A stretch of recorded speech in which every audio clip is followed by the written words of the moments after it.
dia a todos mais uma vez, graça e paz. Hoje o país que eu vou falar é Colômbia. Nossos amigos que estão aqui em cima da gente.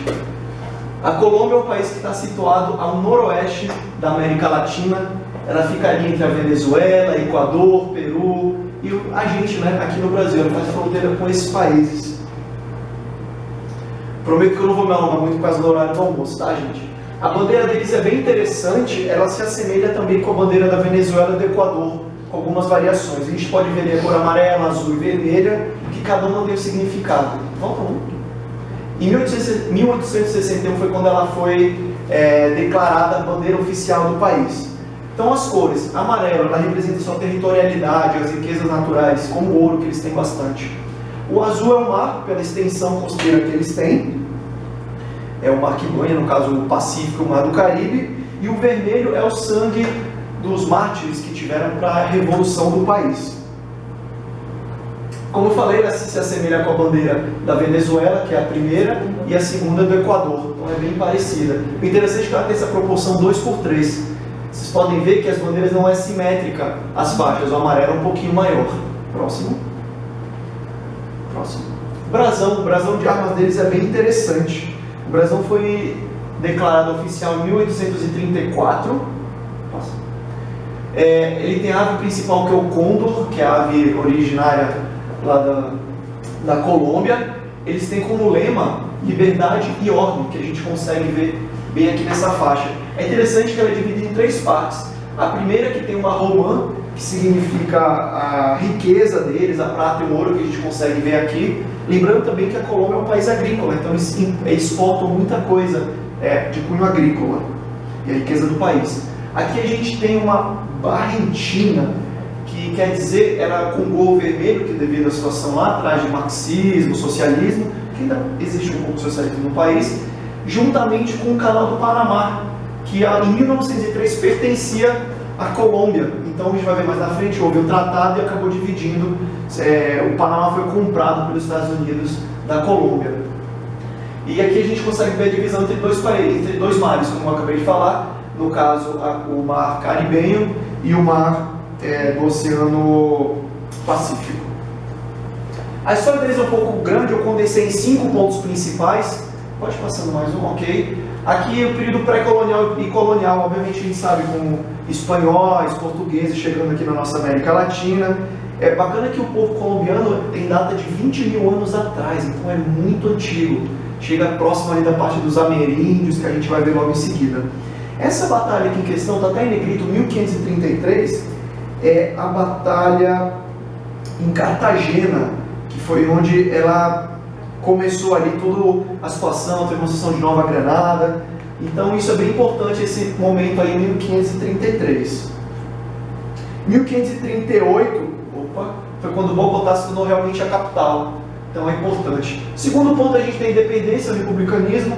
Foi uma guerra que aconteceu entre 1810 e 1819. Ela é conhecida como a Batalha de Boyaca, que a gente tem uma representação que justamente englobou ali todos os países ali, Peru, Equador e o Panamá, juntamente. E logo em seguida, a gente tem o Tratado de Thomson, que eu falei ainda há pouco, que foi quando os Estados Unidos, por uma bagatela de 25 milhões de dólares, em 1921, comprou o Panamá, que até então a Colômbia era dessa forma. Então, com a compra do Panamá, tira-se essa parte e fica somente isso. É bem interessante isso daí. E, obviamente, a gente sabe toda a questão comercial e mercantil que o canal, tão famoso canal do Panamá, tem. Motivo pelo qual, se não me engano, foi o presidente Roosevelt que comprou isso daí. Os outros 2 pontos principais é a violência e a Frente Nacional. A violência foi um conflito armado que teve em 1940, que a gente tem uma foto a 1950, que basicamente 180 mil colombianos morreram. Disputa política. Então essa foto é especificamente no Bogotaço, que foi em 1950, em 1948. Então isso daí ocorreu principalmente devido ao assassinato de um candidato à presidência do país. Então foi bem complicado mesmo. O país por isso que o nome foi La Violência, ou seja, a violência devastou o país. Logo em seguida, os conflitos armados a gente tem, juntamente com Gustavo Rojas, que foi o tenente general que deu o golpe E, então logo em seguida a gente vai ver que a Frente Nacional aqui continha civis e o outro lado, digamos, direita em política, para dar o golpe nele, mas até então houve sim um golpe militar. Aqui a gente entra já na parte de conflitos armados e narcotráfico, que já é mais aqui para o nosso período de 1990 em diante, onde a gente pode ver que tudo isso daqui era conflito armado dentro do país. Então, a gente pode considerar praticamente 75% do país. Era uma situação extremamente crítica. E até hoje não é dos melhores. 1986 foi quando explodiu a situação dos cartéis, que a gente sabe, está até em voga aí, Pablo Escobar, etc. E aí a gente tem aqui trouxe um organograma de como era um dos cartéis principais. A gente sabe que era um cara extremamente rico, só que vendeu de droga, né? E hoje, inclusive, a questão de drogas no país traz uma carga de perseguição muito grande. Não é à toa que Colômbia está entre os 100 países mais perseguidos do cristianismo no mundo. E é interessante que é na América Latina, que é um país praticamente, tipicamente cristão. Aqui, para finalizar a parte de história, eu trouxe alguns 5 pontos aqui, que a gente tem o M19, que é o movimento 19 de abril, que foi quando começou ali toda a parte de assassinato de presidente, candidatos à presidência, acordos com os grupos guerrilheiros. Pode passar mais um. Aqui a gente tem, quando de 1990 para frente, já foi a busca pelos barões das drogas.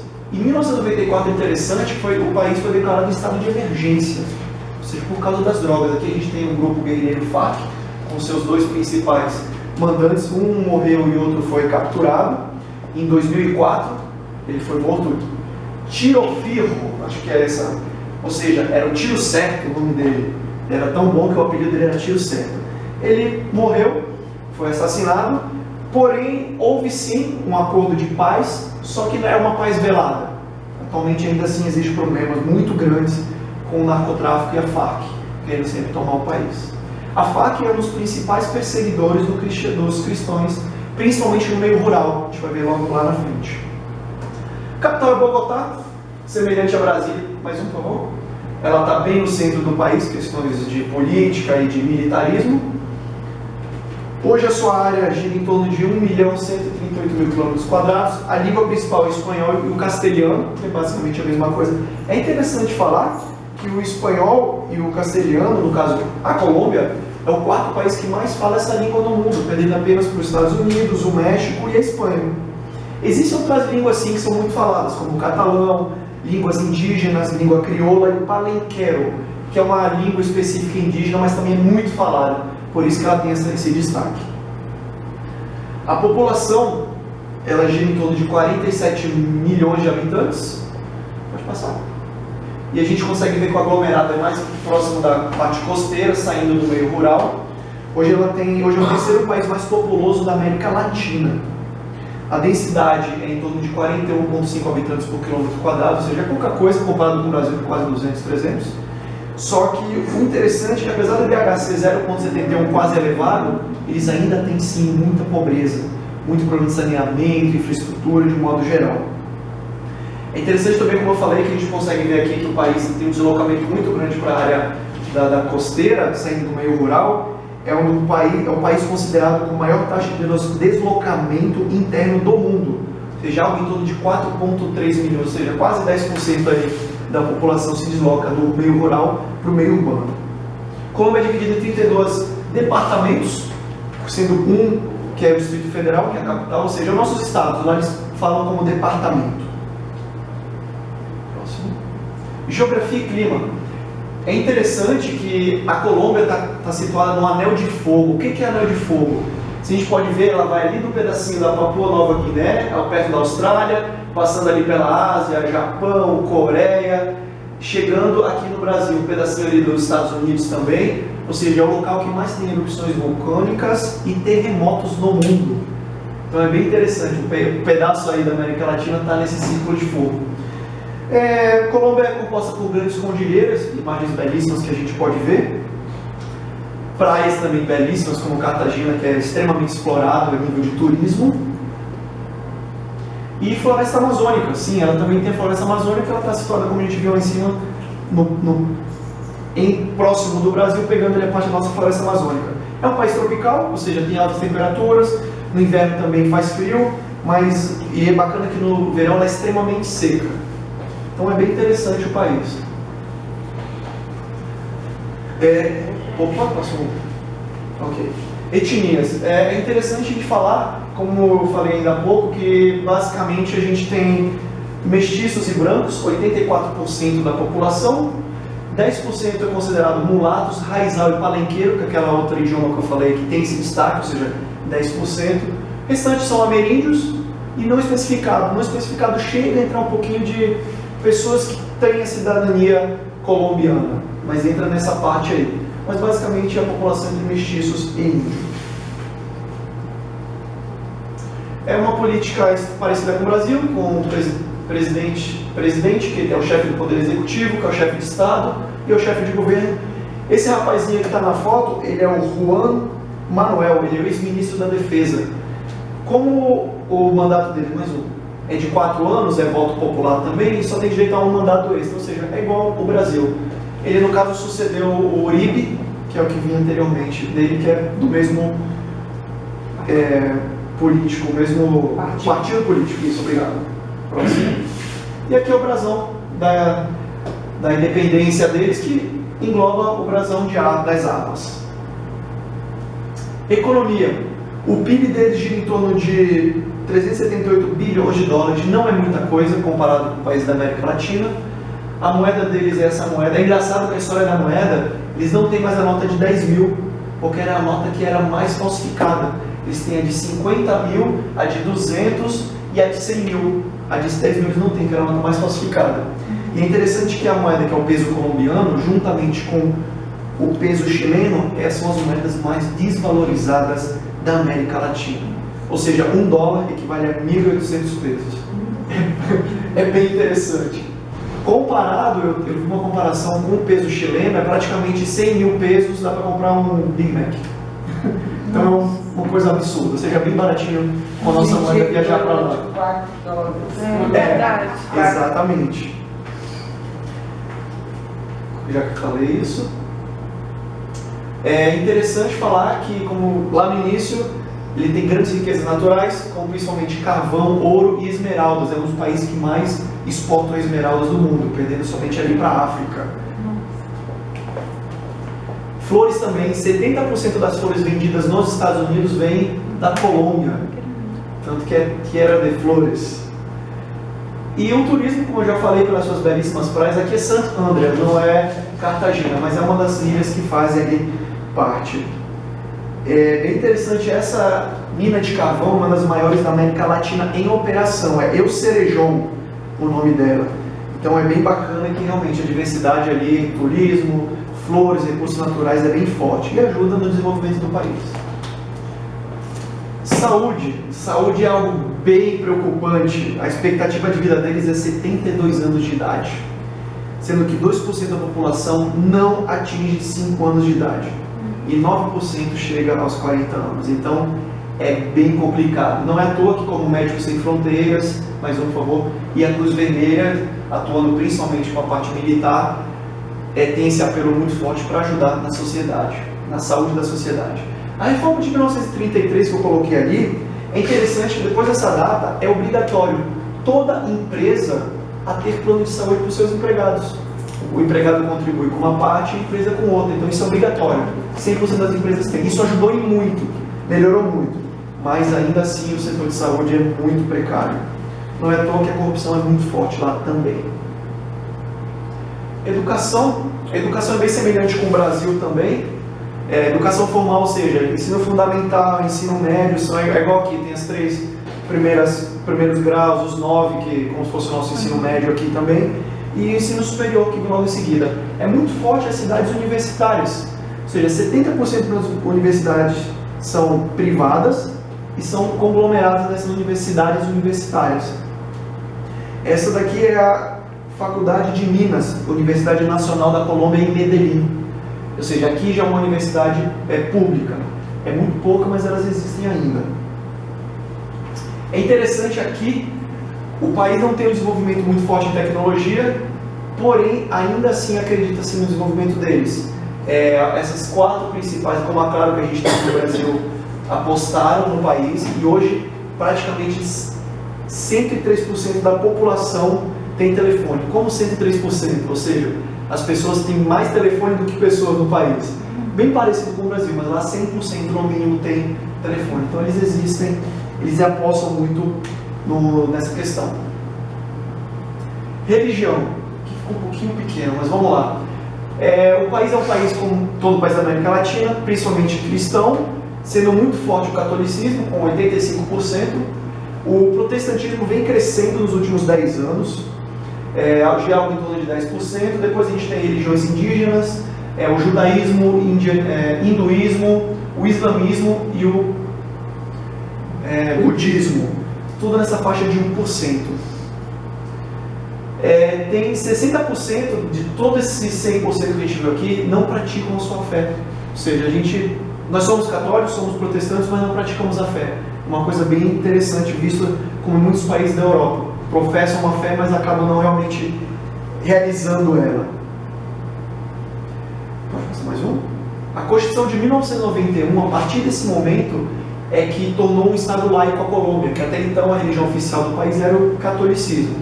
Só que a gente sabe, infelizmente, que como França é Estado laico, mas acaba tendo alguma influência. Perseguição. Como eu falei anteriormente, o país é um dos países mais perseguidos do mundo. Hoje ele pulou da posição 54 para 35, dados atuais, de 2015. Não é à toa que, pelos dados que eles têm, desde 1998, em torno de 400 igrejas fecharam no país. E cerca de 150 pastores foram assassinados, principalmente pelas guerrilhas. 150 pastores. Por quê? O mundo evangélico atua muito no meio rural, muito no pessoal que é oprimido pelas Farc, pelas guerrilhas. E obviamente que atrapalha todo o desenvolvimento das guerrilhas, motivo pelo qual eles são altamente perseguidos. Aqui eu já trago algo já do nosso mundo, como alguns pontos bem bacanas. Aqui é uma conferência que teve em 2014, onde evangélicos e católicos se juntaram para fazer uma carta e enviar para o presidente para tentar reforçar essa situação. Foi algo em torno de 250 líderes de igrejas, principalmente igrejas presbiterianas, metodistas, batistas, luteranas, União Missionária e algumas católicas, como por exemplo São Nicolás da Rocha. Então é interessante ter essa junção dos dois em prol das pessoas, em prol do servir. Aqui é bem bacana, é um batismo nas águas, no meio rural, na cidade de Putumayo, onde a Farc, posteriormente isso, assassinou metade dos membros da igreja, mas ainda assim a gente tem situações como essa, eles estão fortes ali, perseverando e batizando, levando almas para Deus. É interessante que em torno de 150 igrejas são obrigadas a fechar desde o último julho até agora. Então é bem complicado isso, extremamente complicado. Isso no interior com Putumayo. Ali tem um mapa, é uma missão que se chama Irmãos Unidos na Colômbia, que ela tem no mundo inteiro, a Alemanha, a França, Estados Unidos, que é só Irmãos Unidos, o nome do país onde eles atuam. Eles atuam principalmente no interior, a gente pode ver saindo ali do início, perto da área costeira, vindo aqui até o interior. Então é bem bacana, eles trabalham desde 2014 na Colômbia, então realmente levando a obra de Deus. 5 milhões, o que é 5 milhões? Hoje é a população atual de evangélicos na Colômbia, ao torno de 5 milhões, aqueles 10%. Então, quer dizer, é bem bacana que a gente consegue ver dos últimos 10 anos para cá o crescimento e o agir de Deus. Próximo. Associação dos Capelões Evangélicos da Colômbia. É bem bacana isso daí, que o foco deles principal é em militares. Você entra no site deles, tem várias ações com militares. Ou seja, as pessoas estão de frente ali contra a guerrilha. Eles atuam principalmente ali. É bem bacana essa obra. Então, levando a palavra de Deus para ajudar no combate. Missão Carismática Internacional. Ela representa a 4ª maior igreja do mundo, tendo cultos com aproximadamente 60 mil membros. É bem interessante, isso acontece na Colômbia. Se acessarem lá o site, vocês vão ver. É bem interessante. É praticamente uma Hillsong latina. Tem todo um foco no Ministério de Música, de jovens, mas ela é a 4ª maior igreja do mundo, levando algo de 60 mil por culto. É bem bacana. O PARE a gente vai ver no vídeo logo em seguida. É um programa de ajuda de reabilitação e esperança. Ele atua na Rua do Pecado, em Medellín, Bogotá. Em Medellín também, se eu não me engano. Eles trabalham com jovens em situação de risco, pessoas drogadas, viciadas, travestis e homossexuais. É bem bacana. E assim, isso foi o vídeo deles, me emocionou muito, porque são jovens falando contra os jovens e mostrando que nem tudo está perdido. Então é bem interessante isso. Pode parar o vídeo, por favor?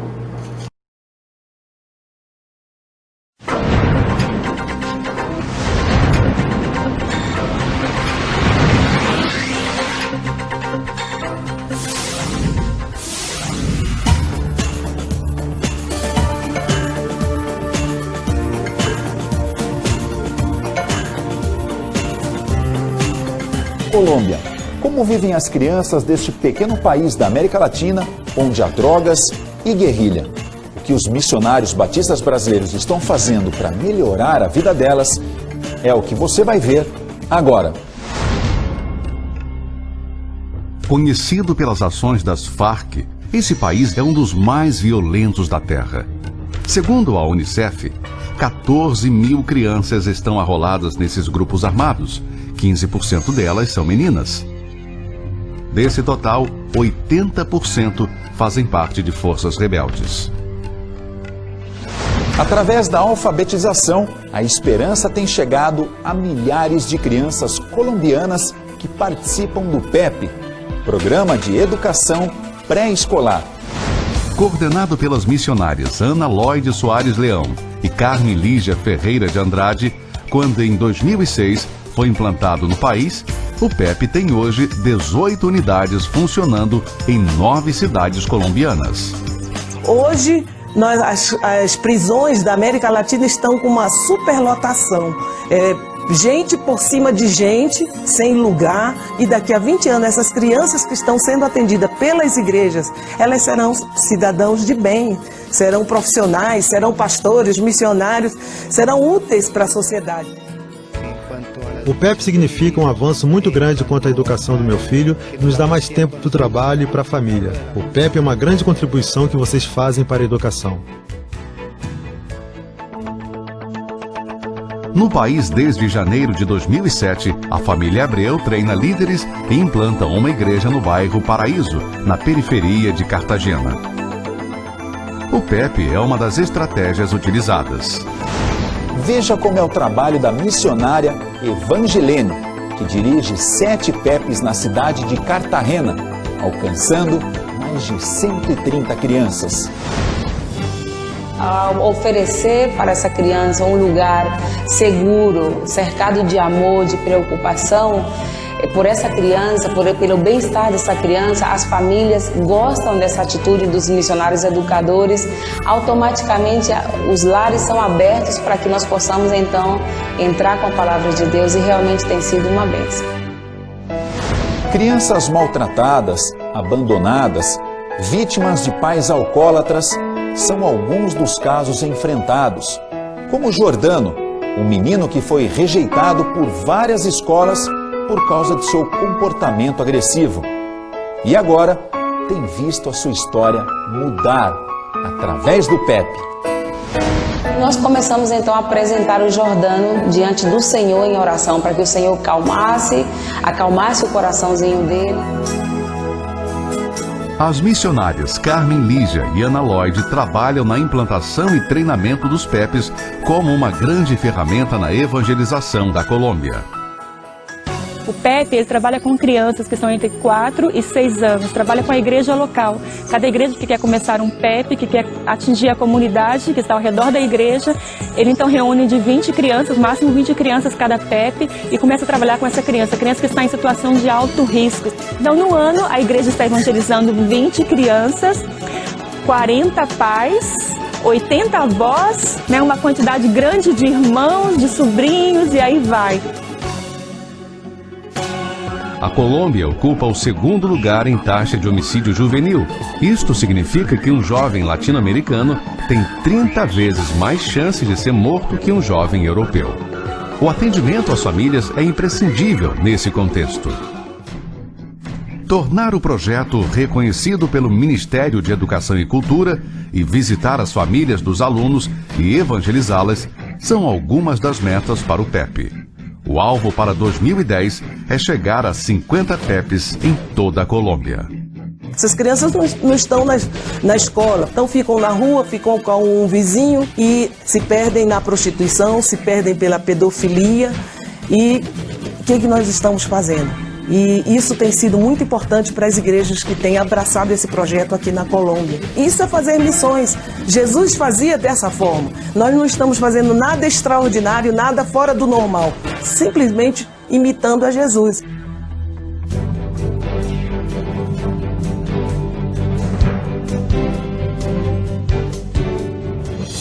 Assuma um compromisso diário de oração pelos missionários, pelos professores e pelos alunos e seus familiares.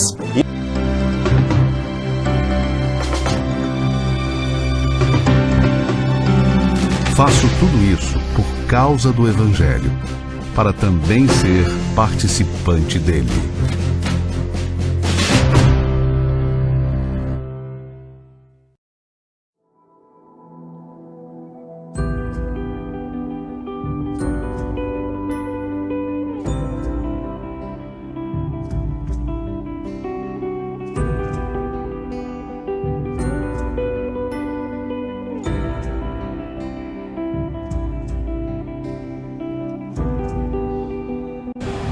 Oi galera, meu nome é Yuri Martínez, eu sou daqui da Colômbia, da cidade de Cartagena, eu trabalho aqui no PARE, sou secretária do pastor, secretária do PARE e coordenadora do projeto Colômbia Sem Fronteiras.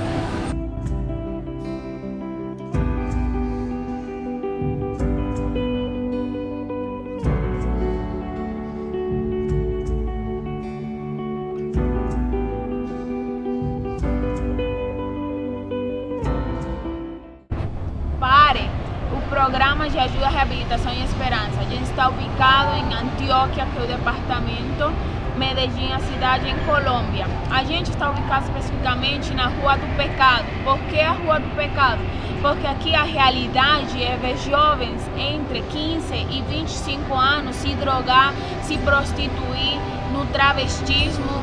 É uma realidade horrível. A gente está precisando de oração, de trabalho, de pessoas que queiram fazer a obra de Deus.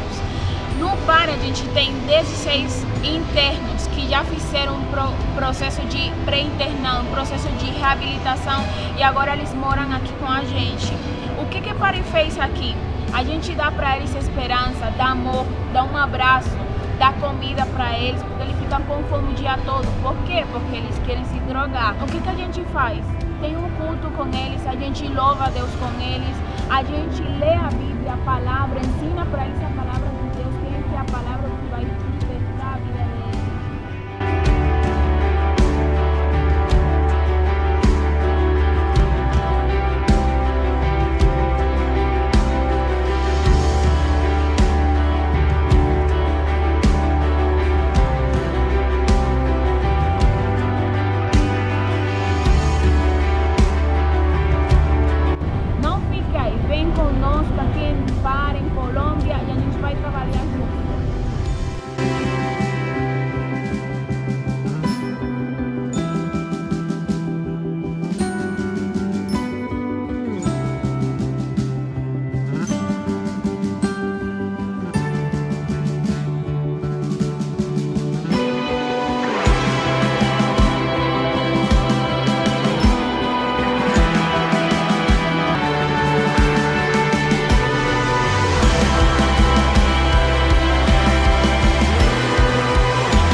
Fala principalmente do PARE, que é aquele movimento, aquele projeto que toma conta daquela Rua do Pecado, de jovens, situação de risco e homossexuais.